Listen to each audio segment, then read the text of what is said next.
Hello, and welcome to Module 2, Lecture 1, Crisis Communication Theory. Most crisis communication is based on case study. We look at a previous crisis situation and review exactly what happened, what caused it, how it was handled, and how did it turn out. Well, in order to really understand crisis management, one must have more than just case study stories.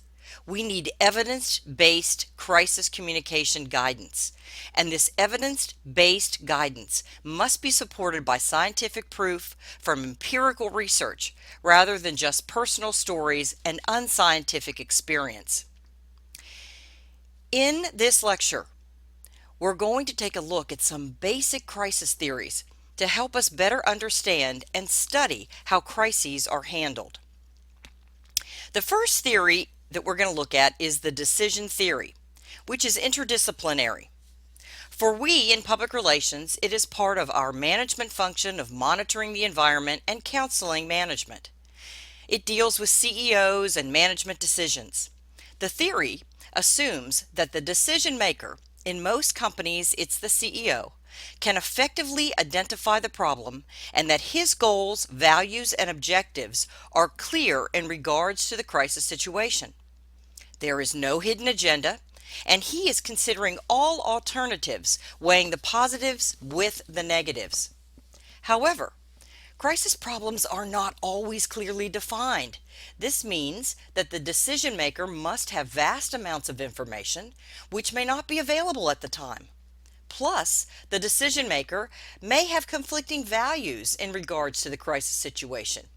He may not be seeing things clearly when he's confronted with the value of money loss or the value of reputation damage, both personal and corporate, or a value that could affect the public interest. The decision theory assumes there is one primary decision maker in a crisis situation, which in fact, in most crises, a crisis team of people may be involved to help make the decision. When instituted, using a decision theory model of having the CEO in total control can be detrimental to the company. The next one is the apologia theory. Although the term apologia sounds similar to the word apology, it is not. The term apologia comes from the Greek meaning a story, and then later on it was translated to a way or even speaking. Let's be clear. It's not an apology.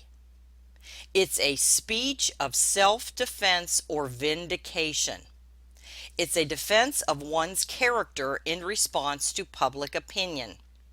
The apologia theory may ultimately end with an apology, but first and foremost, it is a defense that seeks to present a compelling counter description of the events that have occurred. It is designed to place the alleged organizational or personal wrongdoing in a more favorable light. Let's look at some examples. The first, redefinition. The organization, or even a person, did not mean to commit the offense. When actress Reese Witherspoon and her husband were pulled over for DUI, and she had a rant with the police officer in which she said, "Do you know my name, sir?" And she was also quoted as saying, "You're about to find out who I am." When speaking later regarding the incident, Miss Witherspoon began the conversation with, "We had one too many glasses of wine, we thought we were all right to drive, and we absolutely were not." Even though she said she was sorry, she tried to redefine the incident by saying she didn't realize she was drunk. Disassociation is distancing yourself from the crisis situation, making it as though you were not involved.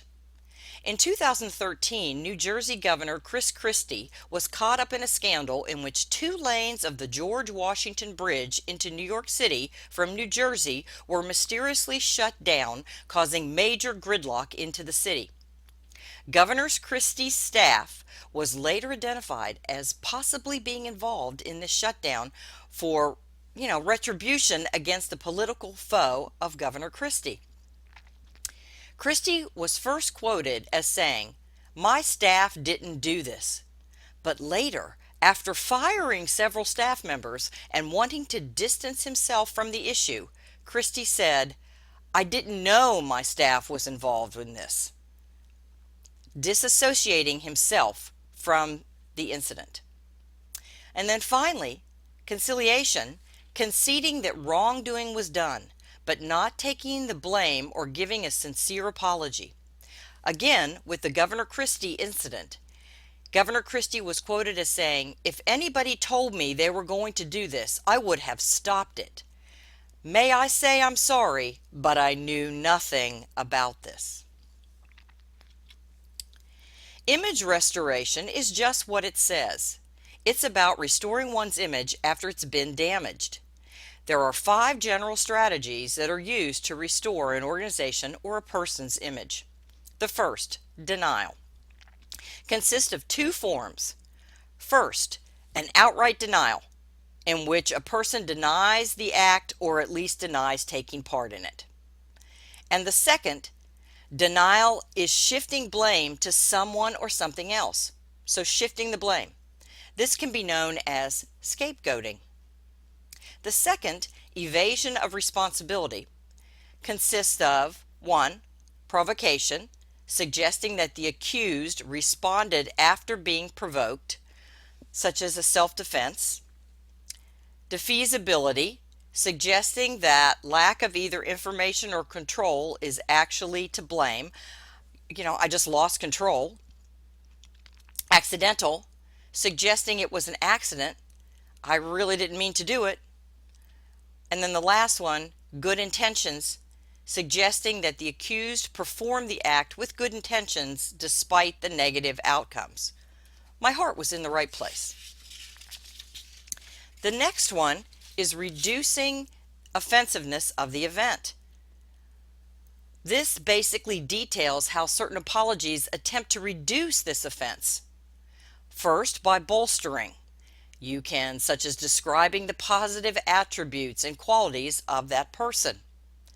Next, minimizing, downplaying the incident and attempting to decrease the audience's negative view of the situation. Next, attacking the accuser, undermining the credibility of the one who is bringing the crisis to light. And next, paying out, offering compensation to the victims in a crisis so you'll look generous and less at fault. Number 4 is corrective action. Corrective action repairs damages caused by the crisis as well as taking steps to prevent it from happening again.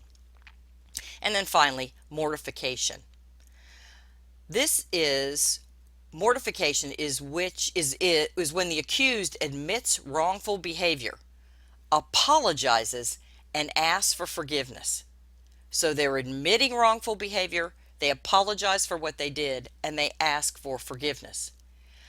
Mortification is usually done as a last resort. Most organizations or people don't want to admit guilt. Attribution theory looks at the crisis from the point of view of the victims or the key publics, not from the organizational standpoint, as we've done in the previous theories. As humans, we want to know the cause of the crisis, and we will have an emotional reaction because of that cause. People will be angry when a person or organization is judged responsible for the crisis. And people will feel sympathy when the person or organization is not responsible. As crisis managers, we must understand that emotion plays a key role in how people perceive a crisis, and we have to understand how to respond to that emotion.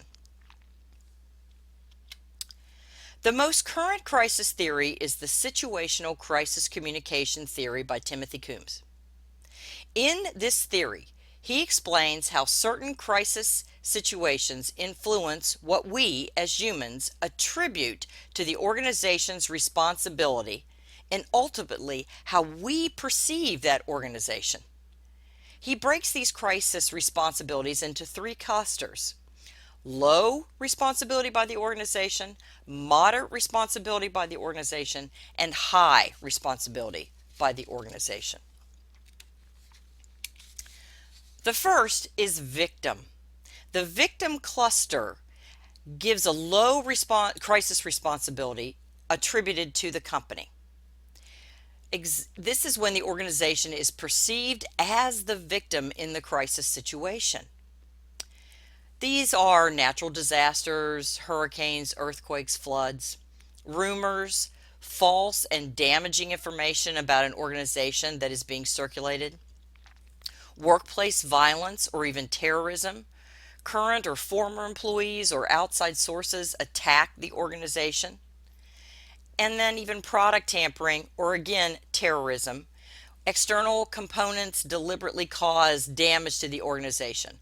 Product tampering, computer hacking, and so forth. The next is accidental cluster.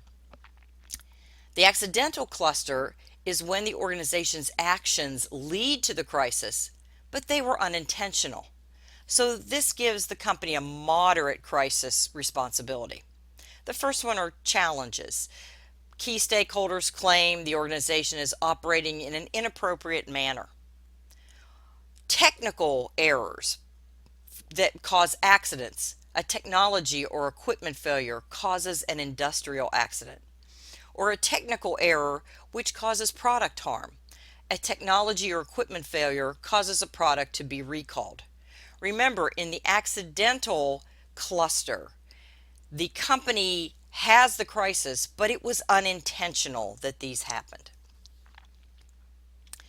The last is the preventable crisis, which is a high responsibility attributed to the company. Preventable cluster is when the organization knowingly placed people at risk, took inappropriate action, or violated the law or regulation. The key word there is knowingly.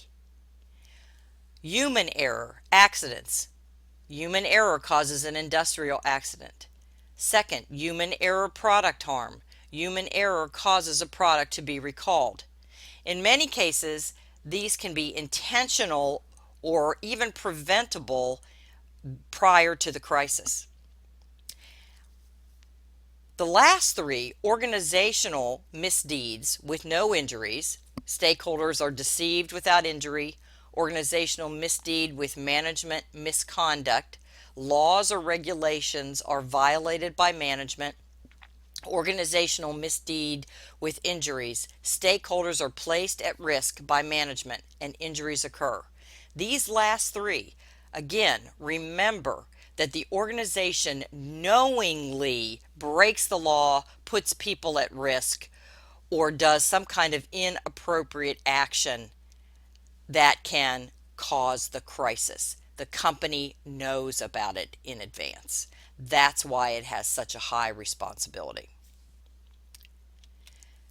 This concludes our lecture on theory.